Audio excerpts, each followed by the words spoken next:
Hello दोस्तों, कहानी की इस नई सीरीज में आप सभी का स्वागत है। आज की इस कहानी का नाम है गरीब का बदला। यह एक हिंदी स्टोरी है। अगर आपको हिंदी स्टोरी, हिंदी कहानी या अच्छी अच्छी कहानियां सुनने का शौक है तो इस कहानी को पूरा जरूर सुनिए। प्रीतमगढ़ के राजा खड़क सिंह बहुत ही अयाश और मजाकिया किस्म का राजा था। अपनी दो पत्नियों के रहते हुए नर्तकियों के साथ मुजरा सुनता रहता था। इसका फायदा डाकुओं के सरदार चंपत सिंह ने उठाया। वो धीरे धीरे सरताजपुर गांव का लगान वसूल कर राजा को देने लगा। कुछ ही सालों में चंपत सिंह इतना मजबूत हो गया कि राजा भी उससे डरने लगे। वह मनमाना लगान वसूलने लगा। एक दिन, बेटा, पिताजी, हम लोग दिन रात कड़ी मेहनत करके कमाते हैं और डाकू चंपत सिंह के आदमी हमारा धन छीन कर ले जाते हैं। पिताजी, अरे बेटा, हम लोग गरीब पंडित हैं। हमें तो पूजा करवाकर अपना पेट भरना है। हमें राजनीति से क्या लेना देना।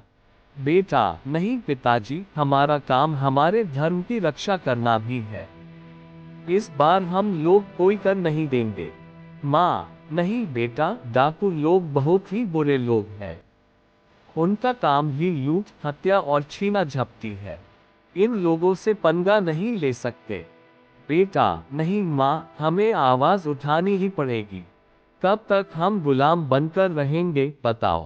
तभी जगीरा लगान वसूलने ज्ञानचंद के पड़ोसी रतन के पास पहुंचा। जगीरा, क्यों वे रतन? पिछली 2 बार से तुम्हारे बेटे की तबीयत खराब होने का बहाना बनाकर लगान नहीं दे रहा है। इस बार कोई बहाना नहीं चलेगा। रतन, आप सही कह रहे हैं, लेकिन मेरा बेटा बंकु सही में बीमार है और इस बार भी लगान नहीं चुका पाऊंगा। जगीरा, रतन, मैं कुछ नहीं जानता कि तुम और तुम्हारे परिवार का क्या होगा। मुझे तो बस लगान से मतलब है, और वो तो तुम्हें देना ही पड़ेगा, चाहे तुम जी कर दो या मर कर दो। तभी बंकु को खून की उल्टी आती है। सुनीता, बंकु की माँ, ये लो मंगलसूत्र और जाकर लाला से उधारी लेकर वैद्य जी से दवा ले आओ। जगीरा मंगलसूत्र सुनीता के हाथों से छीन लेता है। जगीरा, चलो, अब तक का लगान तो इससे चुका जाएगा, और हाँ, आगे से लगान के पैसे समय से देना। अभी तो मैं जा रहा हूँ, जल्दी ही दूसरा लगान लेने आऊंगा, समझे? सुनीता, मालिक, हमारा बच्चा मर जाएगा, मंगलसूत्र दे दो, ये मेरी सुहाग की आखिरी निशानी बची थी। जगीरा, मैं नहीं जानता कि कैसे क्या करोगे, हमें लगान मिल गया बस। चंपत सिंह, आए, क्या हुआ बे? एक लगान वसूलने में इतनी देरी लगाएगा तो पूरे गांव का लगान लेते लेते साल बीत जाएगा। जगीरा, सरदार, उसका बच्चा बीमार है और बोल रही है कि मंगलसूत्र इसके सुहाग की निशानी है। मेरा पैर पकड़े हुए है। चंपत सिंह, तो तुम देख क्या रहे हो? मारो 1 लाख। इन सुअरों को जितना आजादी दोगे उतना ही सर पर चढ़कर नाचेंगे। अगर पैसे नहीं है तो सुंदर काया तो है ना। कहो कि शाम को हवेली पर चली आए, लगान माफ कर देंगे। बंकु एक पत्थर उठाकर चंपत सिंह को मारता है। बंकु, कुत्ते, मेरी माँ को गाली देता है, मैं तुम्हें नहीं छोड़ूंगा। पत्थर जाकर सीधा चंपत सिंह के सीने में लगता है। जगीरा सुनीता को जोर से 1 लाख मारता है और बंकु को उठाकर वहीं पटक देता है।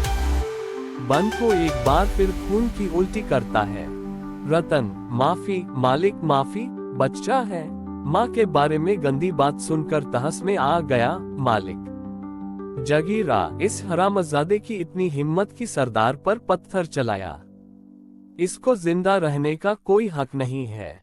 सुनीता, मालिक, अपना बच्चा समझकर छोड़ दीजिए मालिक, मेरे घर का इकलौता दीपक बुझ जाएगा। चंपत सिंह, ठीक है। ओ ए जगीरा, छोड़ दे उसको, इसे ले चल उठाकर। दीपू का खून खौल जाता है और चंपत सिंह की ओर दौड़ता है। दीपू, दुश्मन, मैं तुझे नहीं छोड़ूंगा, ये ले। इतना कहकर दीपू एक लाठी चंपत सिंह को मारता है। तब तक जगीरा और उसके गिरोह के अन्य डाकू दीपू को पकड़कर मारने लगते हैं। चंपत सिंह, रुक जाओ जगीरा, इसने डाकू चंपत सिंह पर हाथ उठाया है और एक नहीं, इस गांव के दो लड़के आज हम पर हाथ उठा रहे हैं। इनकी सजा इन्हें मिलेगी। चलो इसे हवेली पर ले चलो, वहीं हम इसकी सजा सुनाएंगे और उस लड़के की माँ को भी हवेली पर ले चलो। ज्ञानचंद, मालिक आप इसे छोड़ दे मालिक, हम ब्राह्मण हैं, हम अपने इष्ट देव की कसम खाकर कहते हैं, अब ये ऐसा कभी नहीं करेगा। भीख मांगते हैं, हमें छोड़ दो, बदले में मुझे 10 कोड़े मार लो। चंपक सिंह उनकी एक नहीं सुनता। दीपू और सुनीता को लेकर वह अपने अड्डे पर चले जाते हैं। इधर ज्ञानचंद और रतन राजा खड़क सिंह के पास पहुंचकर, ज्ञानचंद महाराज की जय हो। मैं सरताजपुर गांव का एक दरिद्र ब्राह्मण हूँ। मेरा बेटा दीपू और इसकी पत्नी सुनीता को डाकू चंपत सिंह और जगीरा पकड़कर अपने अड्डे पर ले गया है। कृपया सैनिक भेजकर उन्हें छुड़वा दीजिए। रतन, हाँ महाराज, मैं एक किसान, मेरा बेटा बहुत दिनों से बीमार है। मेरी पत्नी को जगीरा और चंपत सिंह उठाकर ले गए हैं, उसे वापस करवा दो महाराज। राजा, क्या कहा? डाकू चंपत सिंह? देखो, तुम तो जानते ही हो कि डाकू चंपत सिंह से हमारी सेना भी डरती है। इस मामले में मैं तुम लोगों की कोई मदद नहीं कर सकता। अगर कुछ किया तो वो मेरा तख्ता पलट कर सकता है भाई। बेहतर होगा कि तुम लोग चंपत सिंह के पास ही जाओ, शायद उसे दया आ जाए। इधर डाकू चंपत सिंह के अड्डे पर, चंपत सिंह, जगीरा, अरे इस लड़के को पहाड़ी पर ले जाकर नदी में फेंक दे और सुनीता को कल सुबह इसके गांव पर छोड़ाना। आज ये मेरे साथ रहेगी। जगीरा दीपू को ले जाकर पहाड़ी से नीचे नदी में फेंक देता है। नदी में गिरते ही दीपू बेहोश हो जाता है और रात भर बहते बहते एक अनजान जंगल के किनारे पत्थर से टकराकर रुक जाता है। तभी एक महान तपस्वी देवराज की नजर उस पर पड़ती है और वो दीपू को अपनी कुटिया में ले जाकर उपचार करते हैं। कुछ ही देर में दीपू को होश आ जाता है। दीपू, मैं कहाँ हूँ? देवर्षि, आप कौन हैं? देवराज, मैं तपस्वी देवराज हूँ बालक। तुम नदी के किनारे पड़े थे तो मैं तुम्हें कुटिया में ले आया। तुम कौन हो बालक और नदी में कैसे गिर गए? दीपू, देवर्षि, मैं प्रीतम गणराज्य के सरताजपुर गांव का एक दरिद्र ब्राह्मण का बेटा हूँ। हमारे राजा खड़क सिंह है, लेकिन डाकू चंपत सिंह का आतंक हमारे गांव पर है।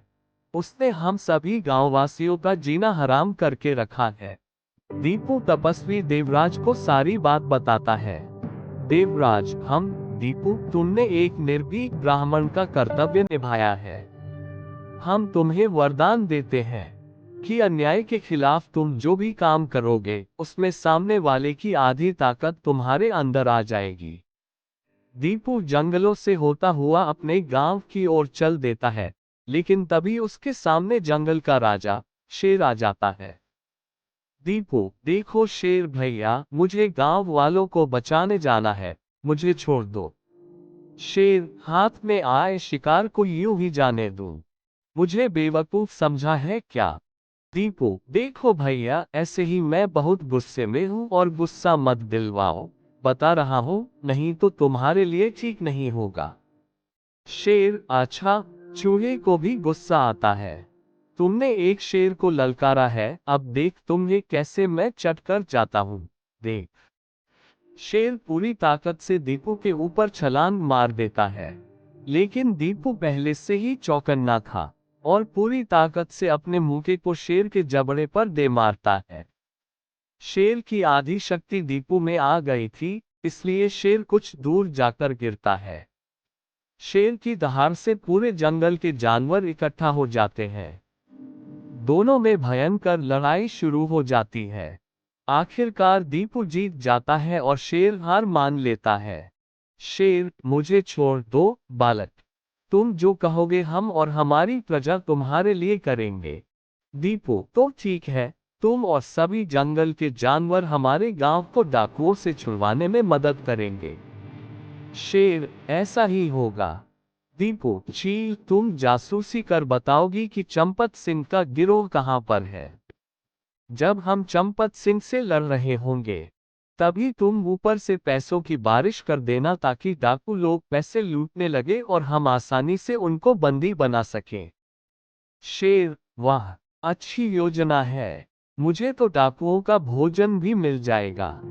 दीपू, बंदर मामा, आप पहले से ही सभी साथियों के साथ पेड़ों पर रहेंगे।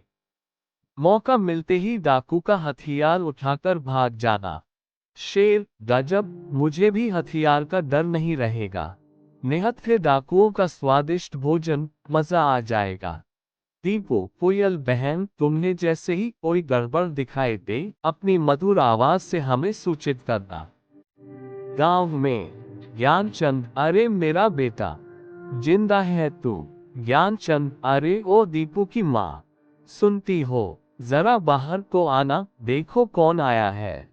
दीपू की माँ, आपको कई बार कहा कि दीपू का नाम ना लो, मुझे उसकी याद आ जाती है।